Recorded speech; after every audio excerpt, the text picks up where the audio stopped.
Hello all, welcome back to Toppers Tutorial, Telugu explanation of Indian economy, Ramesh Singh edition నుంచి. So line to line explain చేస్తున్నాను text బుక్లో.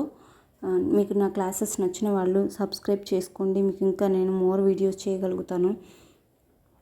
So thank you for subscribe చేసిన వాళ్ళకి and comments ఇస్తున్నారు, చాలా బాగున్నాయి classes అని. Thank you so much for them. So నేను మీకు అందరికీ క్లియర్గా ఎక్స్ప్లెయిన్ చేస్తాను, మీకు బాగా అర్థమయ్యేటట్లు ఫర్ ష్యూర్. ఇంకా ఎవరికైనా యూజ్ ఉన్న వాళ్ళకి, సో వాళ్ళు కూడా స్టార్టింగ్ నుంచి ఫాలో అవుతారు కాబట్టి క్లాసెస్ మీరు షేర్ చేయండి. ఫ్రెండ్స్ ఎవరైనా కనుక ఉంటే షేర్ చేయండి. సో స్టార్టింగ్లో లేని వాళ్ళకే కాదు, తర్వాత ఆన్ ప్రొసీజర్లో ఉన్న వాళ్ళకి కూడా క్లాసెస్ పద్దాకు వింటుంటే మనకు అది మైండ్లో ఫీడ్ అయిపోతుంది. సో వెరీ గుడ్ ఆప్షన్ ఈ ఛానల్ సబ్స్క్రైబ్ చేసుకోవటం, ఈ క్లాసెస్ వినటం అనేది. మీకు ఎప్పుడైతే థియరీ అనేది బాగా గుర్తుందో, సో కరెంట్ అఫైర్స్ కూడా ఈజీగా దాంట్లోకి మీరు పుట్ ఆన్ చేసుకోగలుగుతారు. సో ఫస్ట్ బేసిక్ కాన్సెప్ట్స్ అనేది మనకు బాగా అర్థం అవ్వాలి. సో ఈరోజు ఇన్ఫ్లేషన్లో మన topic reflation. Reflation is a situation often deliberately brought by the government. So ఈ రీఫ్లేషన్ అనేది మనకు ఎలా వస్తుంది, ఇది ఒక సిచ్యువేషన్ అనమాట. ఈ సందర్భం, రీఫ్లేషన్ అనే సందర్భం ఎలా వస్తుందంటే deliberately brought by the government తీసుకొస్తుంది రీఫ్లేషన్ అనే సిచ్యుయేషన్ని. ఎందుకు తీసుకొస్తుందంటే టు రెడ్యూస్ అన్ఎంప్లాయ్మెంట్ని తగ్గించడం కోసం, నిరుద్యోగాన్ని తగ్గించడం కోసం రీఫ్లేషన్ అనే సిచ్యుయేషన్ని తీసుకొస్తుంది. సో అండ్ ఇంక్రీజ్ డిమాండ్ని పెంచడానికి by going for higher levels of economic గ్రోత్ని పెంచుకోవడానికి, ఆర్థిక వృద్ధిని పెంచుకోవడానికి, డిమాండ్ని పెంచడానికి, ఈ అన్ఎంప్లాయ్మెంట్ని, నిరుద్యోగాన్ని తగ్గించడానికి రీఫ్లేషన్ అనేది వస్తుంది. రీఫ్లేషన్. సో ఇది ఎలా జరుగుతుందంటే అన్ఎంప్లాయ్మెంట్ని తగ్గించడం అనేది ఎలా జరుగుతుందంటే డిమాండ్ని పెంచినప్పుడు ఎక్కువ సప్లై కావాల్సి వస్తుంది. సప్లై కావాలంటే ఎక్కువ మంది పని చేయాలంటే ఎంప్లాయ్మెంట్ కావాలి, ఎక్కువ మంది ఉద్యోగులు కావాలి. ఎక్కువ మంది ఉద్యోగులను తీసుకున్నప్పుడు ఏమవుతుంది, అన్ఎంప్లాయ్మెంట్ అనేది పోతుంది. సో ఆటోమేటిక్గా ఇన్కమ్ అనేది ఎక్కువ వస్తుంది, higher levels of economic growth. So government ఇట్లాంటప్పుడు government go for higher public expenditure, ఎక్కువగా స్పెండ్ చేస్తుంది పబ్లిక్కి. అండ్ ట్యాక్స్లను కట్ చేస్తుంది. ట్యాక్స్లను కట్ చేయడం వల్ల జనాల దగ్గర డబ్బులు ఎక్కువ ఉంటాయి. సో డబ్బులు ఎక్కువ ఉంటే డిమాండ్ కూడా పెరుగుతుంది కదా. ఇంట్రెస్ట్ రేట్లు కట్ చేస్తారు, వడ్డీ రేట్లను కట్ చేస్తారు. సో ఇలాంటివి చేసి రీఫ్లేషన్ తీసుకొస్తారు. ఫిజికల్ డెఫిసిట్ రైజెస్, అప్పు పెరుగుతుంది. Extra money generally is printed at higher levels of growth, wages increase and there is almost no improvement in unemployment. So ఇక్కడ అప్పు పెరుగుతుంది, ఎక్స్ట్రా మనీని క్రియేట్ చేస్తారు, ప్రింట్ చేసి వేజెస్ అనేవి పెరిగిపోతాయి, జీతాలు పెరిగిపోతాయి. అండ్ ఆల్మోస్ట్ అన్ఎంప్లాయ్మెంట్, నిరుద్యోగులు అనేది ఇంకా పైకి వెళ్ళదన్నమాట.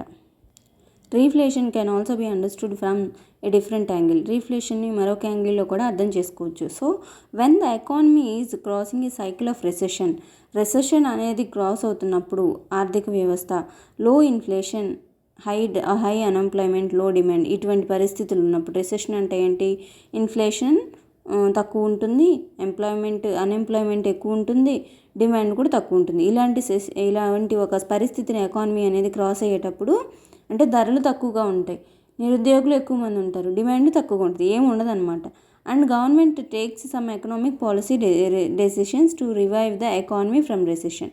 సో గవర్నమెంట్ కొన్ని డెసిషన్స్ తీసుకుంటుంది, ఎకనామిక్ పాలసీస్లో కొన్ని డెసిషన్స్ తీసుకుంటుంది ఎకానమీని మళ్ళీ పూర్వస్థాయికి తీసుకురావడానికి రెసెషన్ నుంచి. So certain goods see sudden and temporary increase in their prices, such price rise is known as reflation. అప్పుడు కొన్ని వస్తువుల్లో సడన్గా కొంత ప్రైస్ రైజ్, ధరలు పెరగడం అనేది తీసుకొస్తారు.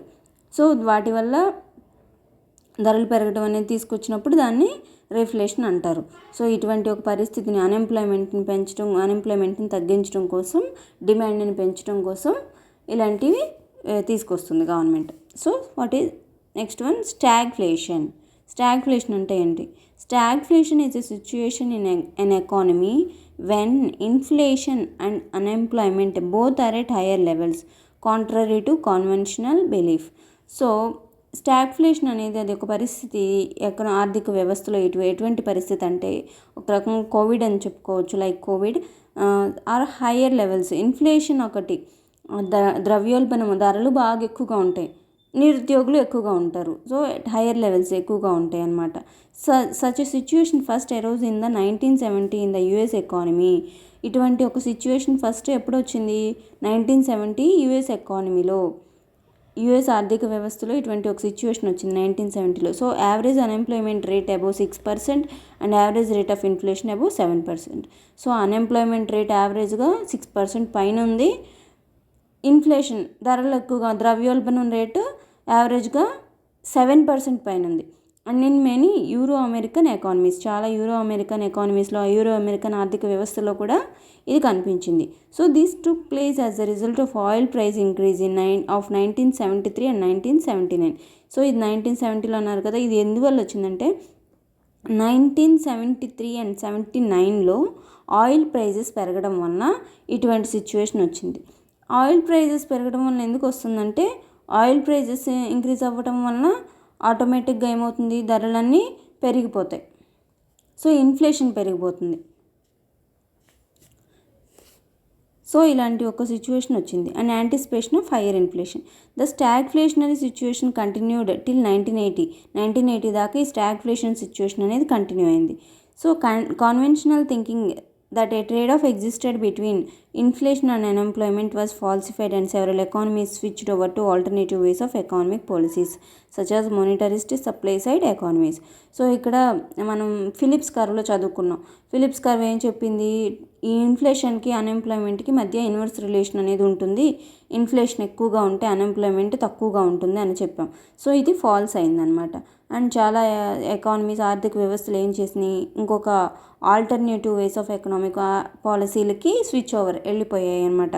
Such as monetaristic supply side economics. Monetaristic స్కూల్లో చదువుకున్నాం కదా, సప్లై సైడ్ ఎకనామిక్స్కి మానిటరిస్టిక్ స్కూల్ వాళ్ళు చెప్పిన సప్లై సైడ్ ఎకనామిక్స్కి వాళ్ళు షిఫ్ట్ అయిపోయారు. So when the economy is passing through the cycle of stagnation, ఎప్పుడైతే ఆర్థిక వ్యవస్థ స్టాగ్నేషన్ యొక్క సైకిల్ని పాస్ చేస్తుందో, long period of low aggregate demand in relation to its productive capacity and the government షఫల్స్ with the economic policy, a sudden and temporary price rise is seen in some of the goods. Economic పాలసీని shuffle చేరుస్తుంది, మారుస్తుంది. And సడన్గా కొన్ని రోజుల పాటు కొన్ని గూడ్స్కి prices అనేవి పెంచుతుంది. Such a inflation is known as stagflation. ఇటువంటి ఇన్ఫ్లేషన్ని స్టాగ్ఫ్లేషన్ అంటారు. Stagflation is basically A combination of high inflation and లో గ్రోత్. సో స్టాగ్ఫ్లేషన్ అనేది ఎటువంటి combination, it is a combination of high inflation, ఎక్కువగా ఇన్ఫ్లేషన్ ఉంటుంది, ధరలు ఎక్కువగా ఉంటాయి, అండ్ లో గ్రోత్.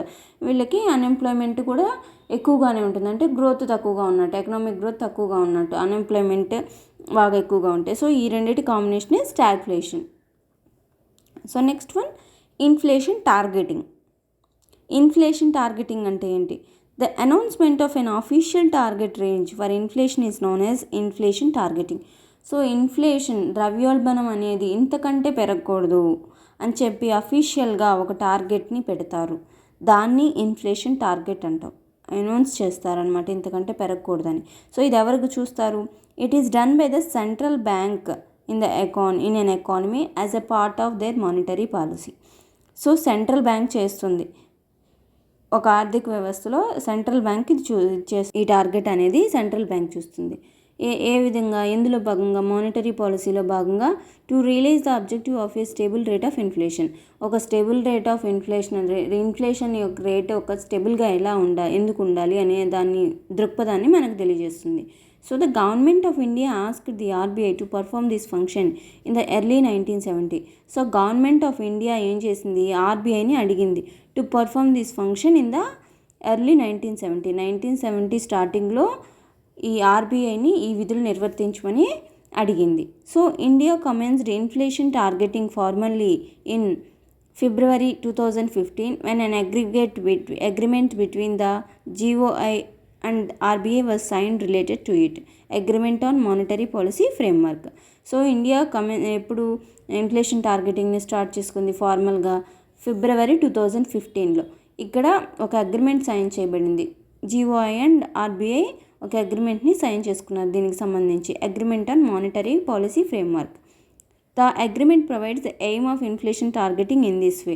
అగ్రిమెంట్ ఇన్ఫ్లేషన్ టార్గెటింగ్ యొక్క ఎయిమ్ని, దాని గోల్ని ఈ విధంగా చూపిస్తుంది. ఇట్ ఈజ్ ఎసెన్షియల్, ఎందుకు అవసరం అసలు ఇన్ఫ్లేషన్ టార్గెటింగ్ అనేది ఈ అగ్రిమెంట్లో రాస్తుందన్నమాట.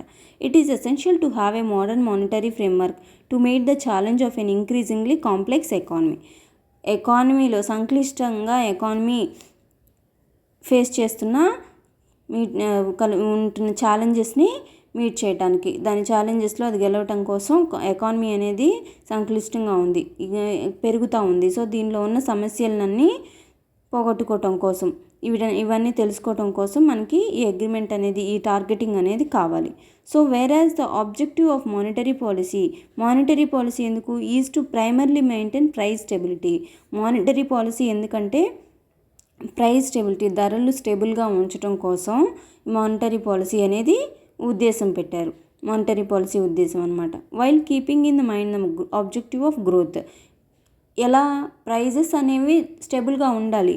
ఇంకొక విషయాన్ని మనం మైండ్లో పెట్టుకోవాల్సింది ఏంటంటే గ్రోత్, వృద్ధి అనేది కూడా ఉండాలి. ఇవి రెండు చూసుకుంటూ మనం మానిటరీ పాలసీ యొక్క ఉద్దేశం అనమాట, ఇవి రెండు చూసుకుంటూ ఉండాలని. మోడర్న్ మానిటరీ ఫ్రేమ్వర్క్ అనేది కొత్తగా ఉండాలి. ఎందుకంటే to meet the challenge of an increasingly complex economy. పెరుగుతున్న ఈ సంక్లిష్టమైన ఎకానమీ యొక్క ఛాలెంజెస్ని మీట్ చేయడం కోసం అగ్రిమెంట్ అనేది కావాలి. ప్రైస్ స్టెబిలిటీ, ధరలు స్టేబుల్గా ఉంచడానికి గ్రోత్ కూడా ఉండాలన్నమాట. So the RBI will aim to bring CPI C inflation below 6% by January 2016. So RBI దేనికి ఏం చేస్తుంది, సిపిఐసి ఇన్ఫ్లేషన్ని 6% ఎప్పటికీ జనవరి 2016కి. The target for financial year 2016 to 17 and all subsequent years shall be 4% ±2%. So it means healthy range of inflation to be between 2 to 6%. So ఇక్కడ ఏంటంటే healthy range of inflation ఎక్కడ ఉండాలి, 2 నుంచి 6% దాకా ఇన్ఫ్లేషన్ ఉంటే అది హెల్దీ రేంజ్లో ఉన్నట్టు. So RBI to publish the operating target and establish an operating procedure of monetary policy to achieve the target. So RBI, reserve bank of India publish చేయాలి operating target. ఈ టార్గెట్ ఎంతవరకు ఉండాలి, ఈ టార్గెట్ని ఎలా ప్రొసీజర్లో పెట్టాలి అనేది మానిటరీ పాలసీ గురించి మనం టార్గెట్ అచీవ్ చేయడానికి గురించి ఆర్బీఐ పబ్లిష్ చేయాలి. So any change in the operating target and operating procedure in response to evolving macro financial conditions shall also be published. So ఈ ఆపరేటింగ్ టార్గెట్లో కానివ్వండి, ప్రొసీజర్లో కానివ్వండి, ఎటువంటి చేంజెస్ అన్న వస్తే వాటిని కూడా పబ్లిష్ చేయాలి. Next, every 6 months the RBI to publish document explaining. ప్రతి 6 monthsకి ఆర్బీఐ ఒక డాక్యుమెంట్ పబ్లిష్ చేయాలి. ఏమేమి ఎక్స్ప్లెయిన్ చేస్తూ, ద సోర్స్ ఆఫ్ ఇన్ఫ్లేషన్ ఎలా వస్తుంది, ఫార్కాస్ట్ of inflation for the period between 6 to 18 months from the date of the publication of the document. So inflation యొక్క future గురించి చెప్పాలి. 6 to 18 months from the date of publication of the, ఎప్పుడైతే ఈ publication చేస్తున్నామో inflation గురించి RBI ఎప్పుడైతే చేస్తుందో అక్కడి నుంచి 6 to 18 months ఫ్యూచర్ యొక్క ఇన్ఫ్లేషన్ గురించి కూడా వాళ్ళు ఆ డాక్యుమెంట్లో చెప్పాలి. So the RBI shall be seen to have fail to meet the targets if inflation is. RBI తన టార్గెట్ ఫెయిల్ అయినట్టు చూపించడం అనమాట. ఒకవేళ ఇన్ఫ్లేషన్ అనేది ఎలా ఉంటే more than 6% for 3 consecutive quarters for the financial year and all subsequent years. So తన target అనేది తను మీట్ చేయలేకపోయినట్టు. ఎప్పుడంటే 6% కంటే ఎక్కువ ఉంటే, 3 సంవత్సరాలు 6% కంటే ఎక్కువ ఉంటే. So less than 2% for 3 consecutive years 2016 to 17 and all subsequent years. 2% కంటే తక్కువ ఉంటే. So if the RBI fails to meet the target, it set out its report to the GOI. The reasons for the failure to achieve the target under set in this agreement. ఈ target దీంట్లో డాక్యుమెంట్లో ఇచ్చిన target అనేది ఎందుకు చేయలేకపోయారనే reasons ఇవ్వాలి. ఒకవేళ RBI fail అయితే remedial actions propose to be taken by the RBI. Okay, fail అవుతున్నాము, దీనికోసం ఏం రెమెడీ తీసుకుంటారు, ముందు జాగ్రత్తగా ఏం చేయాలనుకున్నారు అనేది చెప్పాలి. And estimate of the time period within which the target would be achieved pursuant to timely implementation of proposed remedial actions. So fail అయ్యాము, రెమెడియల్ యాక్షన్స్ ఏం చేస్తారో చెప్పారు. సో రెమెడియల్ యాక్షన్స్కి ఒక ఎస్టిమేషన్ ఇవి ఇంప్లిమెంట్ చేయడానికి మనం జాగ్రత్తలు తీసుకున్నాం, ముందుకు అడుగు వేయాలి కదా. సో దీనికోసమని కొన్ని జాగ్రత్తలు తీసుకోవాలనుకున్నాం ముందుకు వెళ్ళటానికి. సో అవి మీరు ఎన్ని రోజుల్లో, ఎంత టైం పీరియడ్లో మీరు ఇంప్లిమెంట్ చేయగలరు, వాళ్ళని అమలుపరచగలరు అని చెప్పేసి మనం అక్కడ చెప్పాలి. So any dispute regarding the interpretation or implementation of the agreement to be resolved between the governor, RBI and the GOI. So disputes ఏదైనా వచ్చినా అవి ఈ అగ్రిమెంట్ యొక్క అమలుపరచడంలో కానీ దాని గురించి చేయటంలో కానీ అవి ఎక్కడ రిసాల్వ్ చేసుకోవాలి మనం, governor, RBI and GOI. So వీళ్ళ మధ్యలోనే అవి మనం సాల్వ్ చేసుకోవాలి. So it should be noted that Urjit Patel committee set by the RBI and monetary policy give similar advices by the early 2014. So మనం ఏం చూసుకోవాలి, Urjit Patel committee, RBI set చేసిన Urjit Patel committee monetary policy మీద కూడా ఇలాంటి సిమిలర్ అడ్వైజెసే ఇచ్చారు 2004. The move is seen as follow up to this. So దీన్ని ఫాలో చేసి మూవ్ అయ్యామని చెప్తున్నారు. This way India join the club of inflation targeting countries such as USA, UK, European union, Japan, south Korea, China, Indonesia and Brazil. So ఈ విధంగా inflation targeting కంట్రీస్లో India join అయింది. అవి ఏవంటే inflation targeting countries USA, UK, European union, Japan, south Korea, China, Indonesia and Brazil. It was New Zealand which went for inflation targeting in 1989 for the first time in the world. So first time New Zealand అనే country inflation టార్గెటింగ్లోకి enter అయింది. ఎప్పుడు? 1989లో. ప్రపంచం మొత్తం మీద, remember this, ప్రపంచం మొత్తం మీద inflation టార్గెటింగ్కి ఎప్పుడు 1989లో ఫస్ట్ టైం ప్రపంచంలో మొత్తం మీద న్యూజిలాండ్ అనేది ఇన్ఫ్లేషన్ టార్గెటింగ్కి ఎంటర్ అయింది. So this is about inflation targeting. So మనం ఈ క్లాస్లో 3 టాపిక్స్ చెప్పుకున్నాం. రీఫ్లేషన్ చెప్పుకున్నాం, స్టాగ్ఫ్లేషన్ చెప్పుకున్నాం, ఇన్ఫ్లేషన్ టార్గెటింగ్ చెప్పుకున్నాం. రీఫ్లేషన్ అంటేనేమో అన్ఎంప్లాయ్మెంట్ని తగ్గించడానికి గవర్నమెంట్ క్రియేట్ చేసిన ఒక పరిస్థితి, అది డిమాండ్ని పెంచి ఎకనామిక్ గ్రోత్ని పెంచుకుంటుంది. సో స్టాగ్ఫ్లేషన్ అంటే రెండు, ఇన్ఫ్లేషన్ ఎక్కువగా ఉంటుంది, అన్ఎంప్లాయ్మెంట్ ఎక్కువగా ఉంటుంది. నెక్స్ట్ ఇన్ఫ్లేషన్ టార్గెటింగ్ అంటేనేమో ఇది ఒక అగ్రిమెంట్ అనమాట. అఫీషియల్గా ఇన్ఫ్లేషన్ ఎంత ఉండాలి అనే ఒక టార్గెట్ని సెట్ చేస్తారు, గవర్నమెంట్ అనౌన్స్ చేస్తారు. సో ఎవరు చేస్తారు? ఇది సెంట్రల్ బ్యాంక్ కింద ఆర్థిక వ్యవస్థలో సెంట్రల్ బ్యాంక్ చేస్తుంది. సో మనకి ఆర్బీఐ సెట్ చేస్తుంది. సో ఇక్కడ ఏంటంటే ఆర్బీఐని గవర్నమెంట్ ఆఫ్ ఇండియా అడుగుతుంది. ఇక్కడ ప్రైస్కి స్టెబిలిటీ మెయింటైన్ చేయాలి, ఇన్ఫ్లేషన్కి 2 to 6% ఉంటే హెల్దీ రేంజ్ అని చెప్తారు. ఒకవేళ అది ఫెయిల్ అయితే ఎందుకు ఫెయిల్ అయింది, దీనికోసం మీరు ఏం చేస్తారని చెప్పేసి ఆర్బీఐ మనకి డాక్యుమెంట్ ఇవ్వాలి. ఇన్ఫ్లేషన్ ఎలా వచ్చింది, సో ఇన్ఫ్లేషన్కి ముందు ఎలా ఉండబోతుంది అనే డాక్యుమెంట్ ఇవ్వాలి. దీన్ని ఒకవేళ ఫెయిల్ అయితే ఎందుకు ఫెయిల్ అయ్యారో చెప్పాలి. తక్కువ 6% కంటే ఎక్కువ ఉంటే ఫెయిల్ అయినట్టు, 2% కంటే తక్కువ ఉంటే కూడా ఫెయిల్ అయినట్టే. సో ఎందుకంటే పెంచాలి కూడా కాబట్టి, గ్రోత్ని పెంచాలి కూడా కాబట్టి వాళ్ళు ఫెయిల్ అయినట్టు అనమాట. సో ఎందుకు ఫెయిల్ అయ్యారని చెప్పాలి, రీజన్స్ చెప్పాలి, ఎప్పటిలోగా సరి చేస్తారో చెప్పాలి. So this is about inflation targeting.